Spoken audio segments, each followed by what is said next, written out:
Welcome to the Creating Wealth Simplified podcast. My name is Lauren Wells, here with my co-host, Chris Seveney. We're committed to providing you with the knowledge required to build wealth through real estate investing. Tired of consuming content about real estate? Stuck in analysis paralysis? Ready to do your first deal? As a member of our community, you will learn how to go from consuming content to taking that first step into the world of real estate investing. Our show is not about getting rich quick, but about providing you with the knowledge you need to take action. Join us as we speak with experienced investors who share action tips on how to escape the corporate world, start a thriving side hustle in the world of real estate, and go beyond your W-2 or 401k. My name is Lauren Wells, and I am here with my co-host, Chris Seveney. Welcome to the second episode of the Creating Wealth Simplified podcast, where each week we are going to bring you education and information that will help you take your next step in when it comes to building wealth through real estate. So today we want to talk about debt, good debt, bad debt, myths surrounding debt, and everything when it comes to debt. You know, this came up on a call I was having a few days ago, and it really got me thinking about how not everyone sees debt as a good thing, especially even in real estate. So Chris, what are your thoughts when it comes to debt? Before we talk debt, I want to say out of 200 plus episodes, that has been the best intro that we've had to date. So, and I'm not just saying that because you're the new host as well. That was really good. So Thanks. You're welcome. Iron out the kinks. We'll get there. There. So debt, it's very interesting because people have, it's almost like political beliefs. People have such strong opinions one way or the other as it relates to debt. And, there's varying different types of debt. For real estate, I'm a proponent that debt is a good thing.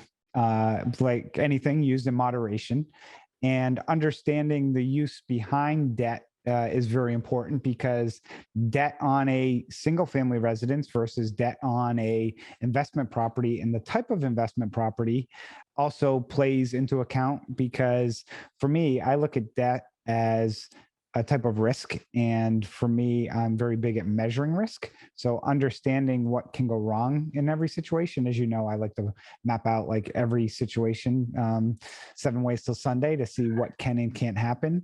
But I think that's, an area that, of course, we're going to talk more about today, the different types of debt and the risks involved, and why in real estate, contrary to popular belief of certain individuals, debt is not a bad thing.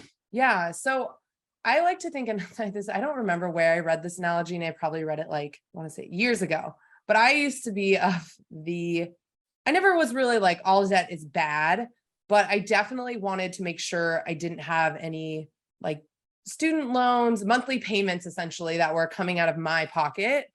And, I always wondered why, like when we first bought our house, it was like, oh, we want to pay off our mortgage. And now I kind of like laugh at myself because we can actually, pull cash out and invest in other places. And, it's all about your comfort level and whatnot. And like you said, risk.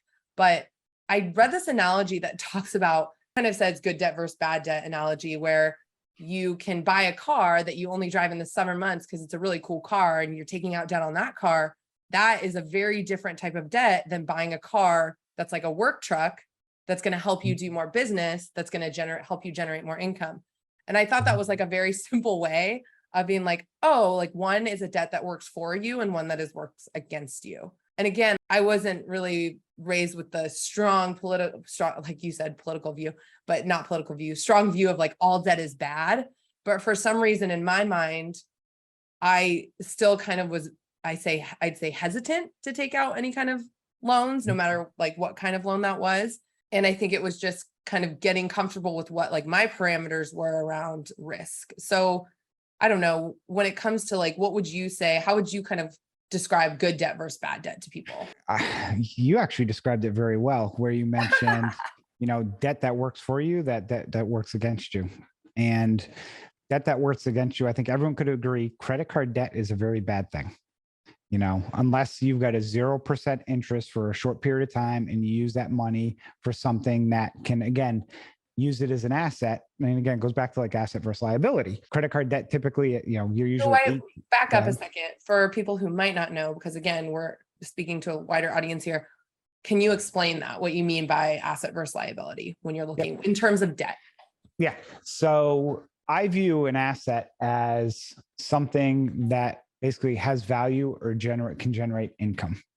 For example, a rental property is an asset. If you bought a fancy vacuum for your house, I would consider that more and use it on a credit card. Yeah. I feel like most moms who have little kids would say that's an asset. It's an asset for time, but from a liability perspective, if you don't have the cash and it's raking 18% interest, it's, you're just constantly continuing to pay for that. And some people will, we can go down the rabbit hole of whether your primary residence is an asset or liability. A lot of people have that argument, but we're not going to go there today. So if you're borrowing money, for example, to buy a rental property and it generates cash flow that is paying that mortgage and also potentially putting money in your pocket, that is an asset. It's generating some type of income. Like you said, that work truck, basically is considered an asset because you bought it, but it's being used to work to generate types of income. Things that aren't, you go out and buy, a TV on Black Friday and rack it up on a credit card. It's great for entertainment purposes, but that's really not benefiting you or, helping you in any way, shape, or form. And I find a lot of people spend, when they do get into debt, they're spending it on consumer goods, holding up new iPhone, everybody, when a new one comes out, oh, I'm going to go get a new iPhone, rack up $1,000 bill. Oh, put on a credit card at 18%. It's, that is bad debt. So that's kind of my definition, which could have been said in about 3 words. If you don't know this about Chris, he likes to really explain things. I think your one-liner on Slack, on our team Slack channel, is what I like to talk a lot. Yes. It's what do you do? Me, I said talk a lot.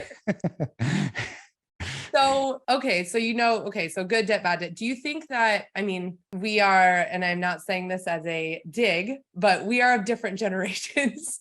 So do you think that I know I was reading an article maybe earlier this week about how they did a survey on millennials, and actually this kind of shocked me, but it talked, because I feel like I'm a millennial and we are painted as people who just like swipe our credit card all the time. While that might be true, the study showed that millennials are actually very debt averse, even when it comes to, we've been priced out of the home market in most cases, but even when buying a home, millennials were much more debt averse than our older counterparts, we will say. Yeah. So I'm a Gen Xer. Growing up when I was, in my 20s, I think it was very similar where we'd also, I think we're ringing up credit cards and a lot of things at that point in time, because that's when a lot of new technology was coming out. HD TVs were just coming out. The internet was just coming out. You can laugh, but I remember, my first, boom. Oh yeah. My first HD TV, it was 65 inches. I was living in Framingham. So it was probably 1999, 2000. Thing weighed like 400 pounds. We lived on the second floor. We had to get upstairs. That's a whole nother story. But there was a lot of, the dot-com boom, but there's a lot of new technology coming out. So it was like, oh, this is really cool. I want to get it. Just like, last 5-10 years, electric cars. Oh, I want an electric car because it's something new. It's fancy. It's hot. So a lot of people were ringing up a lot of credit card debt. And I think what was happening during that time was a lot of products that were being made, they went from being made for long periods of time to being more consumables where, hey, it lasts 2-3 years. You look at appliances nowadays and everyone's replacing their washing machine every 5 years, where I think my mother still has the same one from 1978, because it was just built differently. But I don't even know what the first question was that we ran about. It was more about debt and, ringing it up. But I think, financial literacy has improved over time. And I think people are just, as getting older, sharing a lot more of that knowledge. And with the internet, there's a lot more out there that people can learn about, which before the internet, hey, look, you were getting a mortgage. You didn't know what mortgage rates were. You just go to 2 banks in your town and, have to walk in to figure out what it was, or look in a newspaper. You couldn't actually go online to compare rates. Yeah. So do you think that the Great Recession had shifted people? Maybe more people were more okay with taking on debt. And then the Great Recession happened. And I know, again, for my generation, it was like, because now most of us are trying to buy homes or have purchased homes. And that thought of like, oh no, what if that happens again? And I know now that I'm in this industry, I know that that's not necessarily the case, but those were because people were over leveraging themselves. So I guess that kind of leads into, how do you know what your risk, how do you, for example, you personally evaluate what your risk tolerance is? And when you're going to evaluate a deal, what makes sense to you? Like, what are your criteria? Yeah. Oh, great question. So I break into two buckets.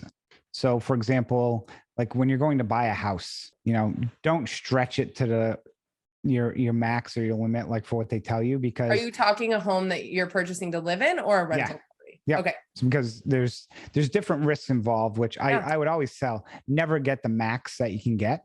But I would probably borrow more on my primary residence, knowing that I'm secure in my job and that I'm going to have a job. And then if houses go up or down in price, I don't care because I'm not moving and I'm not controlled. Whereas on a rental property, it's very different, because let's say I'm buying a $200,000 rental and I had to put, 20% down. I'm putting 40,000 down. So I'm financing 160,000.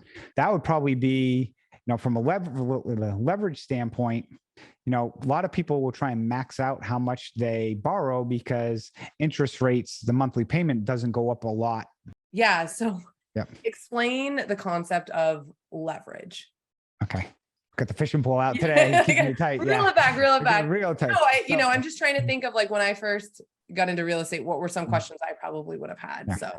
So leverage is basically what you borrow, and it's usually based off of a percentage.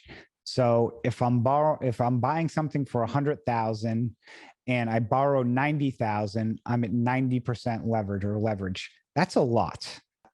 Typically, now what people will look at is, if I looked at a 5% mortgage payment on 90,000 versus 75,000, the payments over 30 years is probably not a lot of money. Maybe $100 or, pick a number. It's not a lot, but 15,000 is a lot of money to people. So a lot of people will look at it and be like, oh, I can get away with only putting a little bit down and my mortgage payment isn't changing much. And if I need to pay an extra $100, I can afford $100 more. I can't afford $15,000 now. Yeah. So that's what's leverage. And I can go into the next part of why that can be problematic. Yeah. No, I know where you're going with this. Please continue. So where that can be problematic is there's two areas of risk on that. One is making sure that the person borrowing the money has the reserves to make a payment in case a renter misses the payment. So let's say your mortgage is $750 a month and the rent is $1,000 a month, so it's, hey, you got some money coming in, but you have other expenses. If they all of a sudden stop paying or they move out and it takes you 2 months to rent that property, do you have the money to continue to pay that mortgage? So that is one type of area for reserves that you have. Now, where people also sometimes forget about leverage is, let's say the property was 100,000 and we have slow down the economy. Look out your window, what's going on with interest rates and everything going on in the world today. I think everyone would predict that housing's probably not going to go up in price over next year. But if that $100,000 house all of a sudden is now worth 80,000, you're what's called upside down. And what that means is you owe 90 and it's only worth 80. So you can't sell it. You can't do anything. And then all of a sudden, if you don't have a tenant in there, now you paying for something that's worth less than it is. That's where a lot of people can get themselves in trouble because they have no safety net or no way out if market prices decrease and they have to sell. So what I'm hearing you say is that when you're looking at taking out a mortgage or a debt against a property, that you have, that due diligence is obviously like key. You need to know what your criteria are. Those criteria being knowing your kind of like threshold. Do you have the reserves? and also value of the property, which, for me personally, and just kind of how I was trained, was that value is everything. Loan to value is everything. Having that buffer in case, like you said, the economy slows down. I mean, obviously, if it goes the other way, great. But if the economy slows down, knowing that you won't be underwater. So let's say, for example, let's talk about like worst case scenarios. Not in terms of like something you can't control, like the economy, but let's talk about how if you purchase a rental property and then you have your primary residence, you lose your job, you're not able to keep that property for whatever reason, the rental property. What are your options? Because like you and I know, like we know there are many options. However, I think there's a misconception about, okay, if I can't pay my rent on this or pay the mortgage on this rental property, I'm going to have to file for bankruptcy.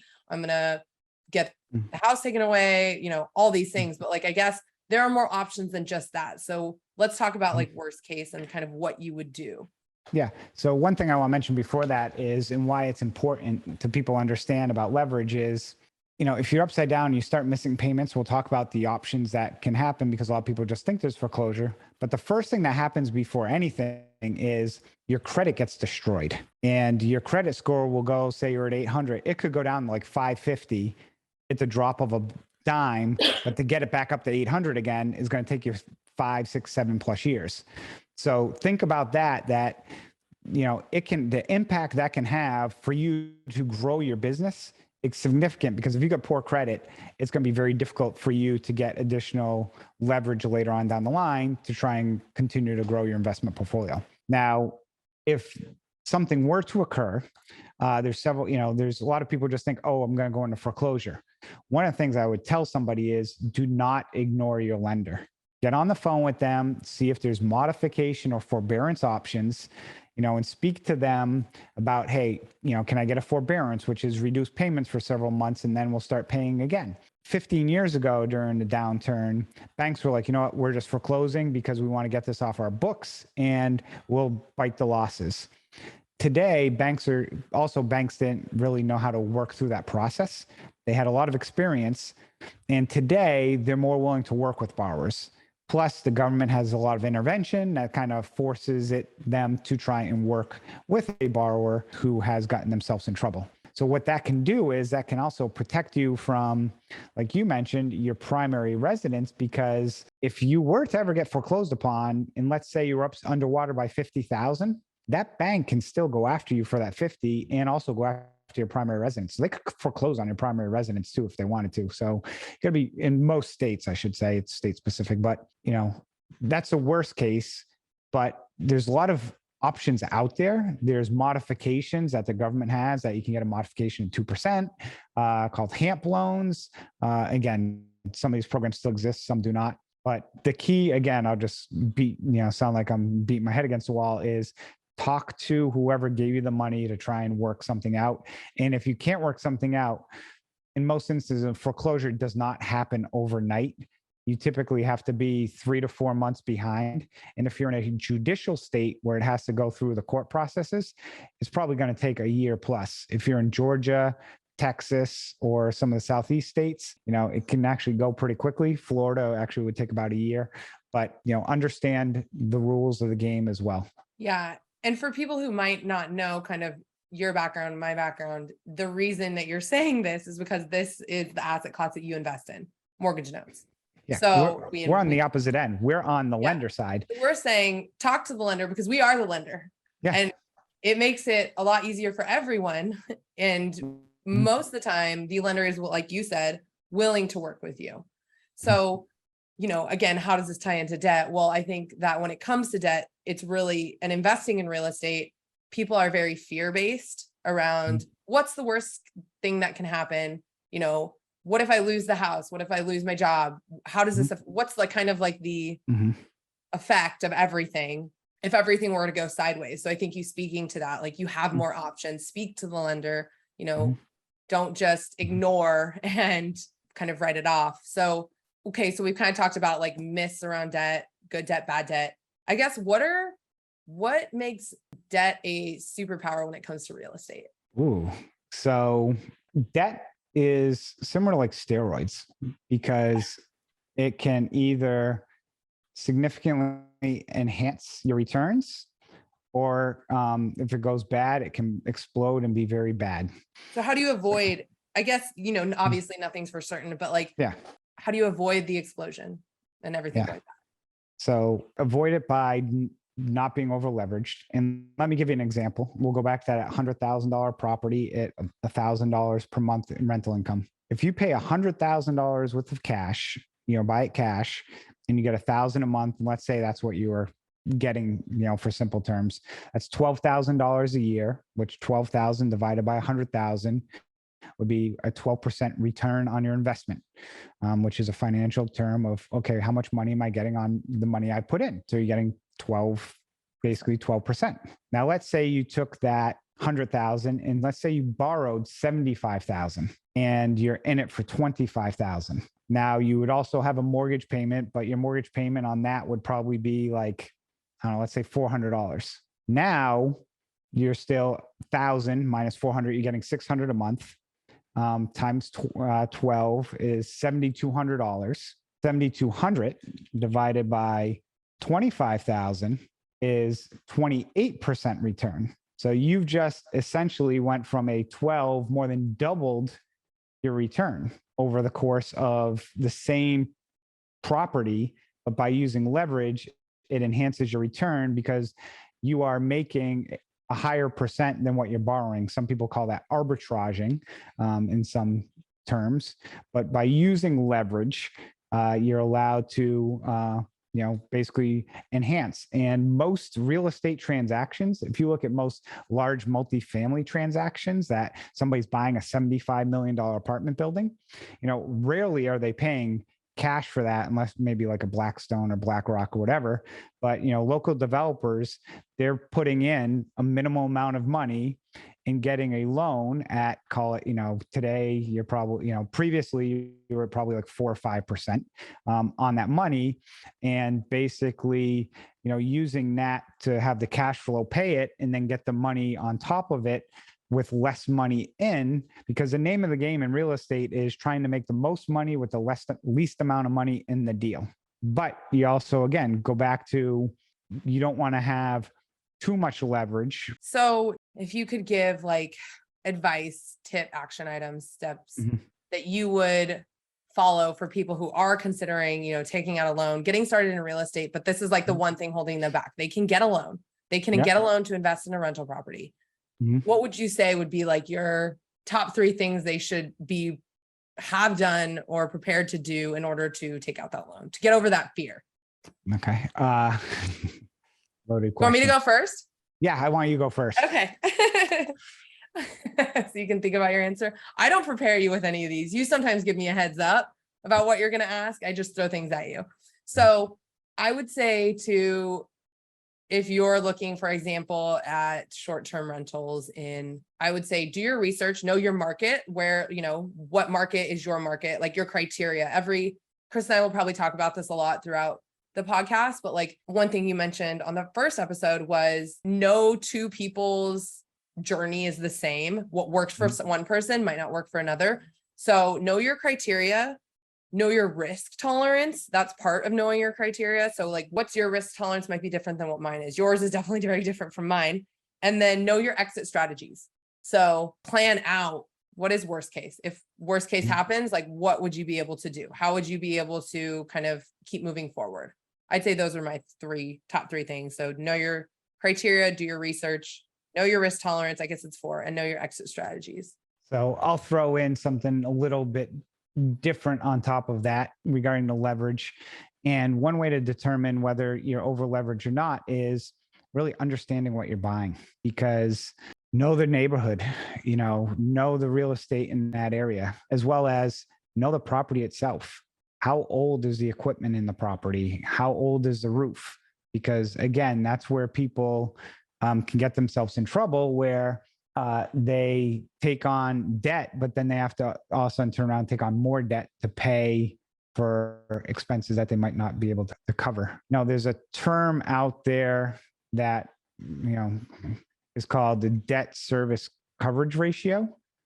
which again, it's a mathematical formula, but basically it's a percent of how much money is coming in versus how much debt that you have on the property.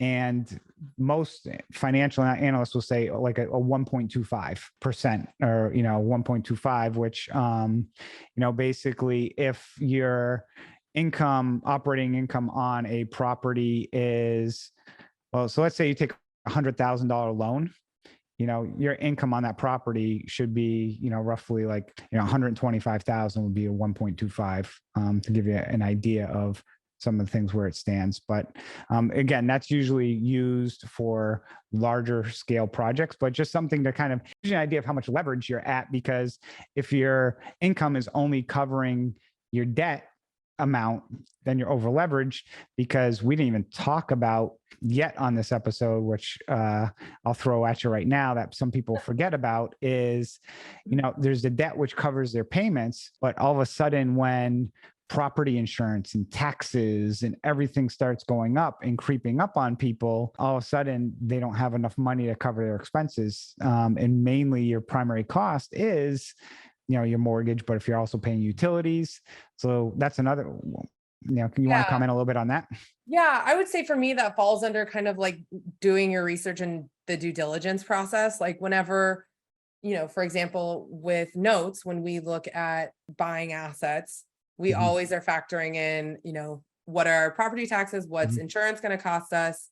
If it's a little bit different with this asset class, but there's all those, I guess you could call them additional external factors that are related that you're going to end up having to pay, or maybe not if you haven't rented, but we always kind of work that into our kind of threshold of what we're willing to pay for a note. So I think for me, that falls under just doing your due diligence, not just, oh, I want to buy a short-term or I want to buy a rental property. This market looks hot. Yeah. Like, let's go buy there. I think there's a fine line between people consuming a ton of content and you want people to take action, but trying to guide them in a way that makes sense, where you need to still do your own research. You need to still find a realtor in the area, talk to them, have someone actually see the property. Maybe if you're not seeing it. Yeah. By the way, I apologize. I did misspoke about debt service coverage ratio real quick. I said, I'll have to correct the people. It's like way over everything. Yeah. No, it's not the amount of the mortgage, it's the amount of your mortgage payments. So if your mortgage payments are $1,000 a month, basically you're paying $12,000 a year. So you'd want somewhere between like $15,000 and $18,000 of, Yeah. So have reserves. That was your tip in summarize, have reserves. Yeah. In an engineering way that basically you took I'll it. Simplify for everyone. Exactly. Thank you. No, I guess any final thoughts? So I have a question for you. On investment property, would you get a 15 or a 30-year loan? Here's a little more. 15 at 4% or 30 years at 5%? I would do the 30 at 5. Okay. What would you do? Typically, most people will tell you do 30 at 5. But this goes back to that initial question of what is your end goal? So, for example, right now, I don't know if I'll be around in 30 years. So let's, but no, I'll use an example of, let's see, 20. That's only 1% and double the time. So your payment's going to be significantly lower. Yeah. But here's an example where we have a rental that we bought. It's going on like 9 years now, but we ended up getting a 15-year loan because the interest rate was only like 2%. And it's going to be paid off like the time our son goes to college. So we were looking at that as, hey, it's going to be paid off. So if we needed to basically, use that money for college, it's like, okay, we could sell it or turn around and refinance it at that point in time as well, knowing that we had that. Whereas if we took a 30-year, the mortgage payment would be, there'd still be a lot left on the loan, and then we'd have to refinance or might not be able to get as much cash out of it. So in that instance, we thought, hey, look, that was from a risk perspective, kind of a play for us, but typically everything else we do is 30 years. So most people will tell you always to do the 30 years because your payments are lower during that time. And the interest rate typically is something that's low, where you could take that extra money and invest it and make a better return than your mortgage rate. Yeah, I plan on being around in 30 years. So we're good there. Also, I think it just depends what your income is at that point too. You're not even going to be a Social Security age in 30 years. So close. I calculated. I was like, nope, not there yet. yeah. Any other final thoughts, questions? No, I think, we covered a lot today about, understanding leverage, good, bad, indifferent, between it. It's scary. That's kind of my final thought is anytime you're taking on a loan, it is scary because typically in real estate, it's the largest commitment you're ever going to make. But think of it this way, 100% sure on this, but it's not easy to, and there's no other asset class where you can walk into a bank and say, hey, I'd like a $400,000 loan to buy stock. And they're like, yeah, that's something we do. Let's write the paperwork up. It's in a weird way, it's the one asset class that you can, again, walk into most banks and finance right there. Like that's like, it's a tool. I look at debt as a tool when it comes to investing in real estate. It's just how you're going to use it. Okay. The one pet peeve I'll say that I see people do, and it drives me nuts. So I just want to say this is when investors are very short on cash and then they'll go buy a property and then they'll try and like rehab it or do something and they rack up everything on credit cards during that time. Yeah, it's kind of like commingling debt. Yeah, but it's also they're banking on being able to refinance. They are putting all their eggs in the basket of being able to refinance and the market not tanking. Yes. And, who knows what can happen in the market, but also it's just so much risk. And if you, again, that one time goes wrong, you're basically done for 7 years unless you get really creative and hustle during alternative investment strategies. But you just put yourself behind the 8 ball for, in significantly stunting your growth. Have the patience to save up the money or have some money so you do not over leverage. There you go. Well, with that said, thank you guys so much for joining us today on this episode of Creating Wealth Simplified. If you enjoyed the show, share it with a friend, subscribe, or leave us a review. Until next time. Thank you. Thank you for joining Lauren and I on this episode of the Creating Wealth Simplified podcast. Each week, we bring you expert education, experience, and information in a digestible format to help you identify investment opportunities so you can build wealth through real estate and take action toward your financial goals. Enjoy the show, share with a friend, or subscribe to the show and leave us a review.